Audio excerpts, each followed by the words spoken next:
Le ou les lauréats du Val-de-Marne sont Arnaud Delalande et Laurent Bidot avec leur livre Après la rafle. Alors on a reçu un prix qui représente beaucoup pour nous parce que c'est un prix qui est remis par les lycéens. Les lycéens qu'on a rencontrés ces 3 derniers mois dans leur classe. On leur a présenté le livre, on leur a présenté comment on l'a construit. C'est de plus en plus important qu'il y ait des passeurs. La région en fait partie de la même façon que les auteurs et plus tard que nos jeunes, que les lycéens.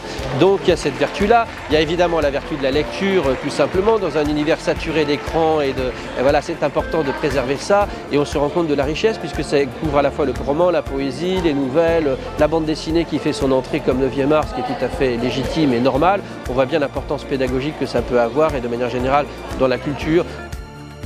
C'est très bien qu'il existe un prix comme le prix des lycéens de la région Île-de-France parce que ça permet à des jeunes de découvrir des types de littérature qu'ils n'auraient pas forcément lu par eux-mêmes et d'être accompagnés par leurs professeurs pour lire ces livres. Ce qui est important aussi, c'est qu'ils rencontrent des auteurs vivants à leur âge. Moi, j'étudiais les auteurs morts, donc je ne savais même pas qu'on pouvait avoir un auteur vivant qui vienne lui parler du processus d'écriture. Et donc je pense que c'est vraiment ça qui est important, c'est aller dans les lycées, témoigner de ce que c'est, écrire, publier.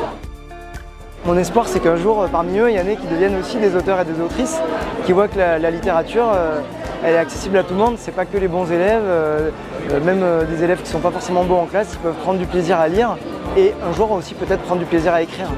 On peut saluer l'organisation parce que ça concerne toute la région, tous les départements. Et il y a un gros brassage de livres, d'auteurs, de rencontres et c'est ce qui fait vivre et c'est ce qui irrigue. Quand on parle de la culture, c'est de ça dont il s'agit. Hein. C'est pas simplement des livres de posthumes ou de gens morts, c'est une matière vivante et qui est en perpétuelle évolution.